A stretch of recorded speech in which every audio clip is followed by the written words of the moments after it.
In this episode, we are driving across the border to our first Parks Canada destination. This park's sandy beaches are the safe home for plants and animal habitat, as well as a summer recreation destination for visitors from around the world. Join me as we explore Prince Edward Island National Park. I'm your host, Missy Rentz, and this is the Parks Podcast. In this episode, I'm thrilled to welcome Manon Gallant, who is the interpretation coordinator for Prince Edward Island National Park. This is our first episode with a Parks Canada park. Thank you so much and welcome to the Parks Podcast. Thank you, Missy. I feel like extra special because this was my first time across the border experiencing a park, and it was such an amazing, welcoming, warm environment, and I'm honored to have you be the first episode from the parks up there. I'm so happy to hear that. We definitely strive for that atmosphere here.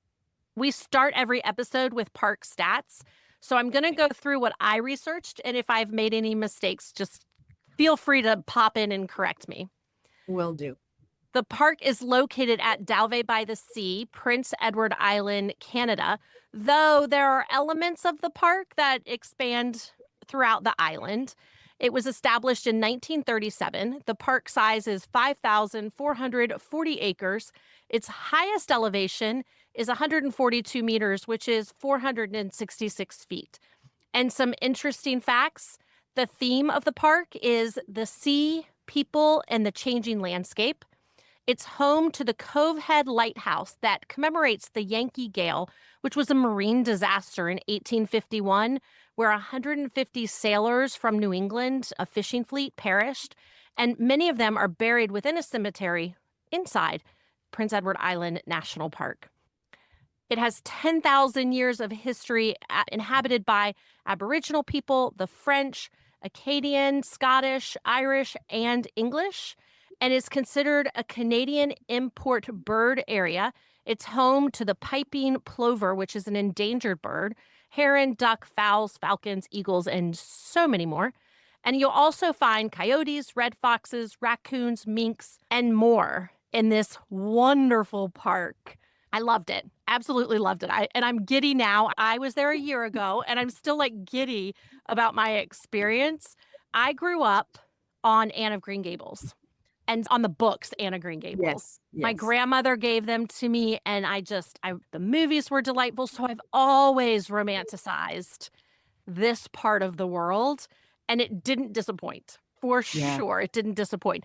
Can you share the story of why this park was created and why it's important in the Canadian National Park system? Of course. So there was a creation of national parks started in the western end of the country with Banff at first. PEI National Park was the 16th national park established, and like you said, in 1937. What is unique and important about this national park, when you think of a national park, you think like forests and mountains. That's kind of like the picture that comes to mind. PEI is very much not that. We have beautiful coastlines and important ecosystems that need to be protected. So the original park was created between Cavendish to the west and Dalveigh, more central PEI. And it was basically a strip of about 25 miles of coastline. And the primary function was to preserve the dunes and the ecosystem along those shores. So that was kind of like the natural aspect of it. But also there's the big cultural aspect, as you've mentioned. Anne of Green Gables is like our icon here on PEI. Lucy Manon Montgomery lived here and she wrote her books here. And that's definitely part of preserving that cultural heritage. The landscape is pretty much what you would have seen when Lucy Manon Montgomery was sitting down writing those books. It's pretty much the same as it was back then. So the national park plays a big role in that.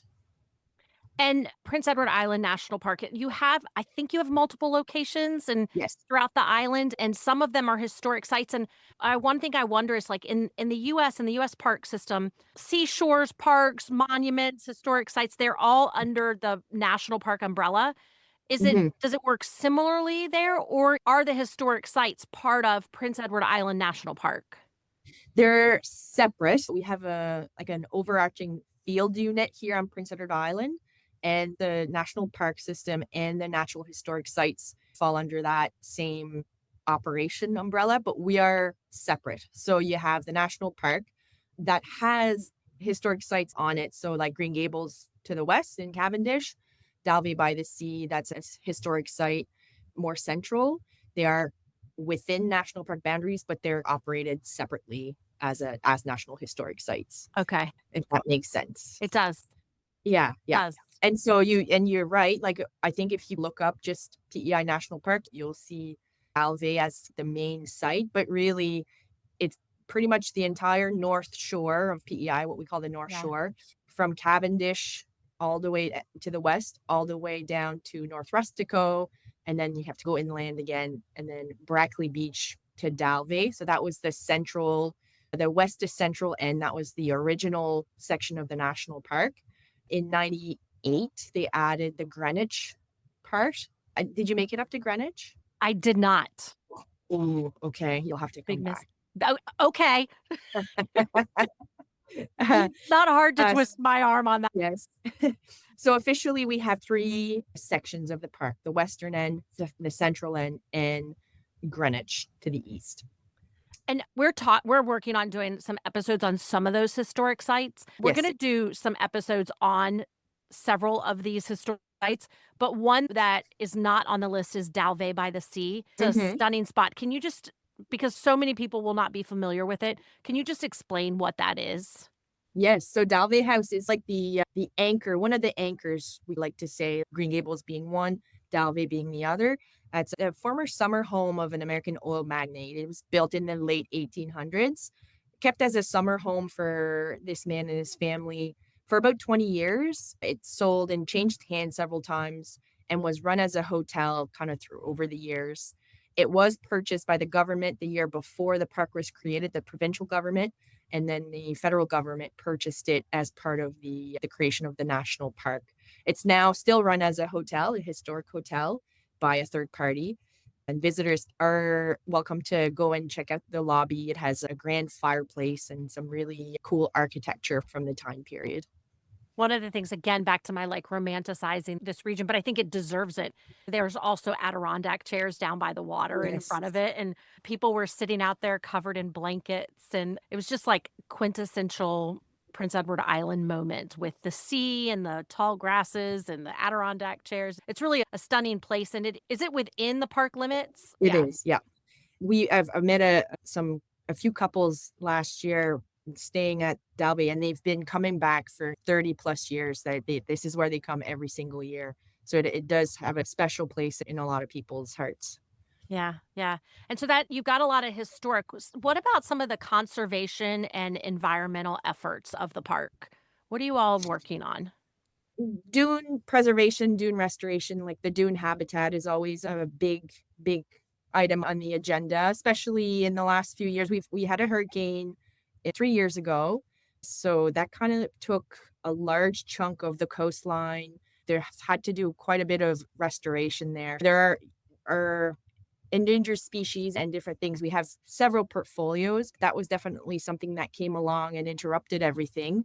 So there's a lot of effort going into planting marram grass to try and encourage dune formation and stability. We do with the hurricane, we lost quite a bit of trees. So we are doing some active. This is what I was doing this morning. Actually, I joined the resource conservation team and we went to plant some trees in some areas that kind of have a need for a little bit of help from our teams here. So with Parks Canada, we have a duty to protect endangered species. So it's required by law. So we do have quite a bit of resources going towards that effort. So every spring, the piping plover comes to our shores and our teams here, they monitor their presence. They will shut down beaches when the plovers are around nesting. And so we do quite a bit of work around that and other species as well. Just the piping plover seems to be the more common one and the one that people know more about. Yeah. That's you can tell too when you're just experiencing the park, biking, walking, hiking. There's just so much protected space or there's a lot Mhm. of work being done. Yeah, it's really incredible. The other thing I mentioned in the fun facts, the different inhabitants, Aboriginal, French, Mhm, Acadian, Scottish, mhm. Irish, English, all of those cultures are really represented throughout the park. Yes. Even in, and this is where I'm gonna let you give me a tutorial, even in one of the historic sites, which I struggle on how to say. You're referring to Skamagan, Paul Lajoie, Fort Amherst. Yes. Yes.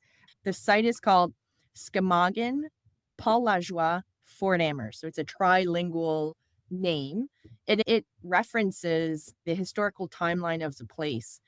It's the site of the first permanent European settlement on PEI. It's actually located just across the river from Charlottetown, so you can see the site from downtown Charlottetown. So Skamagan literally means meeting place in the Mi'kmaq language, Mi'kmaq being the indigenous people of Prince Edward Island. Back before European contact, this was a place where Mi'kmaq gathered.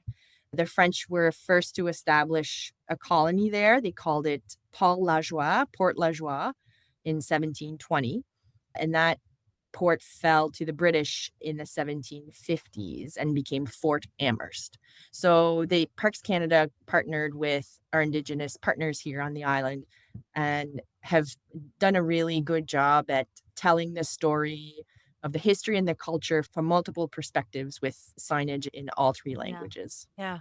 And that's at that site, which hopefully we're gonna do an Mm, episode on, but yeah. I just felt, and I'm pretty sure, so you can tell me if I'm wrong, but I just felt that throughout Prince Edward Island National Park, it felt very open to telling the story of its past, even its past inhabitants. Yes, that's one of our values. One of the things that we strive for at Parks Canada is in the spirit of reconciliation with our Indigenous partners. So we do try to speak the truth and allow everyone to understand. We don't shy away, I guess, from our history, and I think the more people know, the better we all are. Yeah, I absolutely agree, and it's fun Mm, because throughout the island, even outside of the park, that means you're mhm. getting different foods and you're getting Yes, different stories and different arts, and it really yes, does yeah. make it a fun time. Let's talk about Mhm. planning a trip because for Okay. most of my audience, while it's an international audience, most of them are from America, the United Mhm. States. We're all from Yes. America. Most of them are from the United States, Uh-huh. and this is different, but still not that hard. So let's talk about planning a trip. The first thing is because of weather, there is a short period of time in which you can visit Prince Edward Island National Park. When are That's right. you open?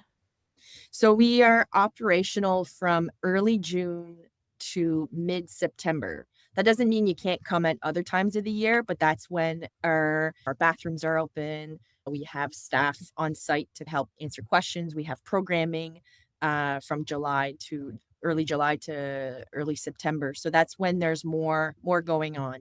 Peak season is July and August for sure, but we do have a bit of time on either end of that for visitors with some options in the national park. But definitely there's people still around. We Lots of people still going out for trail walks or walks on the beach even though facilities are closed. So that's still an option, but if you want the most out of your visit, operational season will be best. So I came in late August Uh-huh. and I was so excited because I wanted to escape the southern United States heat and humidity. And so I'm sitting at the campsite, like huddled over a campfire in like sweats, and everybody's walking by me in bathing suits headed to the ocean. Yeah, I'm not sure, like I was telling you a little bit earlier, like there's people still swimming. I swam myself just in the last 2 weeks. It's not like it's a cold swim, but our winters are so cold, we just try and soak it all up as much as we Yeah. can. Yeah, that would be interesting. Okay, so getting to Prince Edward Island is unique, and if you're coming from the US, you have to pass through the border, and so you need a passport and Yep. whatnot, and that's not challenging, you just have to be prepared. What else do visitors need to know about getting to the park? And you alluded to that a little bit earlier when you said the park is in Dalvey. So whenever you plan your trip or you book your trip, you have to be pretty specific with your GPS as to where you're going.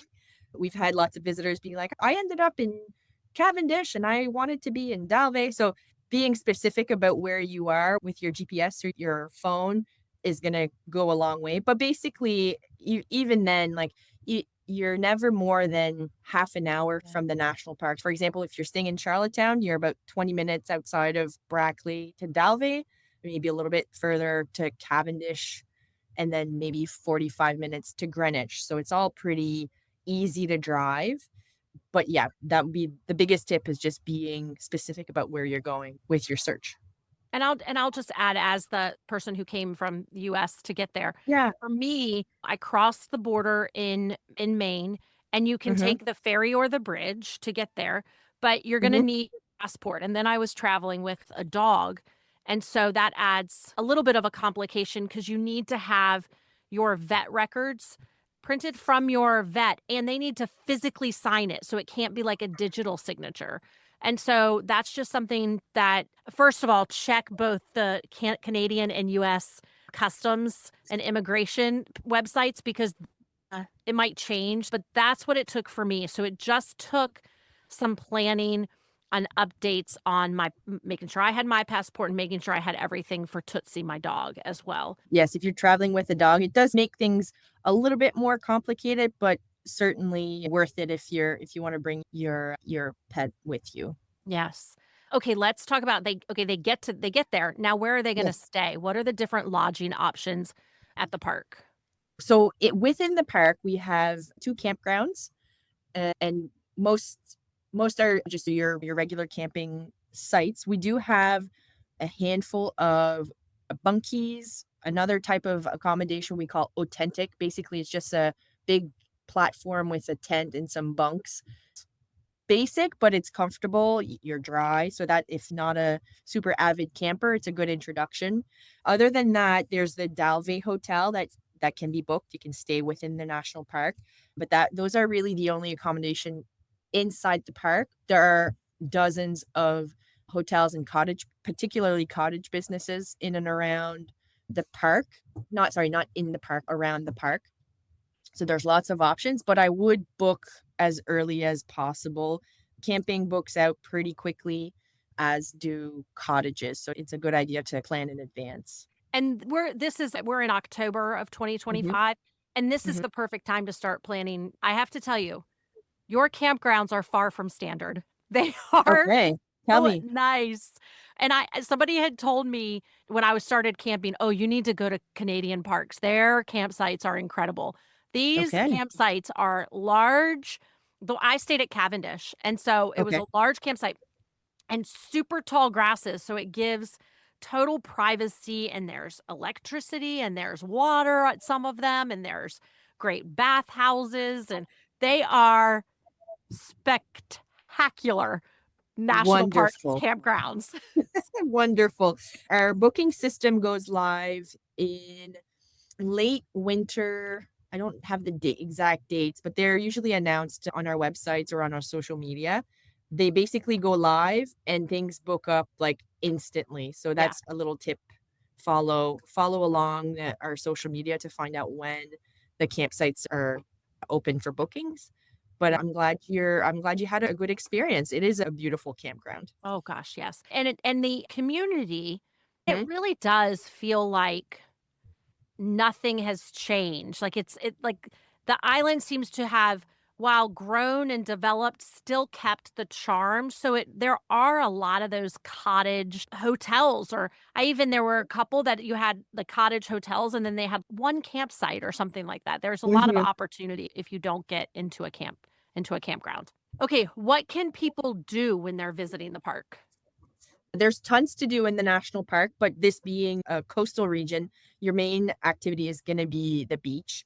We have something like 12 beach parking lots in the national park. So lots of opportunities for spending a lovely day at the beach. The parking lots do fill up during peak season. So if you're looking for a nice beach day, you want to get there before lunch for sure. And I have a couple of things around like water safety we can talk about a little bit later, but swimming is definitely one of the main activities. We have lovely cycling paths. We have multi-use paths. There's a few basically going along the entire shore. Those are paved paths. And then we have a couple of trail networks. So, overall around 35 miles worth of trails for cycling or walking. I wouldn't say there's hiking necessarily. You could definitely walk all of these trails, but they're mostly easy, flat, compacted gravel. If you're looking for hills, they're not in the Yeah. national park. No. There probably aren't many on the island, actually. We Rolling. have a central PEI has a bit of elevation. It's not nothing to, but if you're looking for, you can find some challenging hikes, but you have to know where to go. We have access to water. We have lots of canoeing, kayaking, paddleboarding opportunities. We don't have any rentals currently within the national park, but certainly some businesses adjacent to the national park, like in North Rustico and in Tracadie, will do rentals out there as well. It's beautiful, especially on a calm day. It can get windy, keep that in mind, but there's beautiful bird watching in all three regions, really. We don't have any specific bird watching tours, but that's something that I'm hopefully going to be working on in the next year or two. Who knows? But certainly, if you're an avid birder, there's lots to see, especially in Greenwich, if I'm being honest. Okay. And then what else? Fishing. Lots of people, especially locals, they'll come out in the evening and fish for striped bass right off the beach. You don't need a permit or anything. If you've got a fishing rod, you can set up on the beach and try to catch some bass. Okay, so I saw a social media post about a red chair. Hmm. I'm gonna So those call it are, program, but what is the red chair? yeah, the red chairs. So that's a Parks Canada wide initiative. So there are red Adirondack chairs sprinkled throughout the national park. We have several here in the national park on PI. Some are really easy to find. The ones at Dalvey Lake, you must have seen them in Yes. your travels. But then we have some that are pretty well hidden, like on Robinson's Island. Like you would actually have to take your bike out for 5 kilometers and try to find them along the little trails. So they're fun if you're into that kind of thing. You just drive around and hike around to search them out. They're neat. And then Yeah. this is a few years ago, but there was a social media promotion that you would tag the national park in your red chair photos. Yeah. So Yeah. neat to see all the pictures. It is neat. It is unique to go to a park that's on an ocean. What are Yeah. some of the rules or recommendations that you recommend to help people who are visiting have a safe trip? Yeah, absolutely. So we take water safety really seriously here at the national park. We have 4 beaches that have surf guards during the operational season. So I would definitely recommend going to one of those guarded beaches if you're not a confident swimmer or if you just want to make sure that what's going on.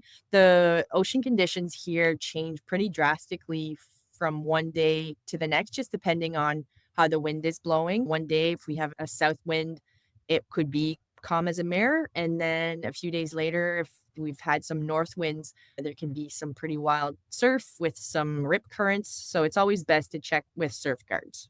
There's a park wide ban on inflatable floaties. So if you're wanting to bring your floaty unicorn, you're going to have to leave it in the car. And then we have some jellyfish. So we have the red Arctic jellyfish that has kind of like the stringy red tentacles. Those will sting. They're not poisonous or venomous. It's uncomfortable, but they come with the currents. They're here for a few weeks out of the year and then they move along. So that's something to watch for as well. And are there any fees or passes that people need to you talked about in some spaces you can fish without, but is there anything Yeah. like that people need to make sure they get in advance? Normally we do have admission fees to the national parks. Rates are usually around like $7 US per person per day. We definitely have group senior discounts. And then if you're going to be spending a bit of time in the national park here on PEI or even see multiple national parks, you might look into getting what's called a discovery pass, covers all of the national park. That being said, we just had an announcement today. They're bringing back the Canada Strong Pass that we had this year. So admission is going to be free next year again. Amazing. Yeah. So we had free admission this year. We've definitely seen an increase in visitation this year. That's probably related to that as well. Yeah. That's great. I'll Yeah. make sure to share that post on socials too because Now is the time to start planning and take advantage of that free entry. Something that was really important for me because I took my dog Tootsie was that you are dog friendly and you have a park Mhm. etiquette program. Yeah. What do people need to know when they're bringing their four-legged family members with them?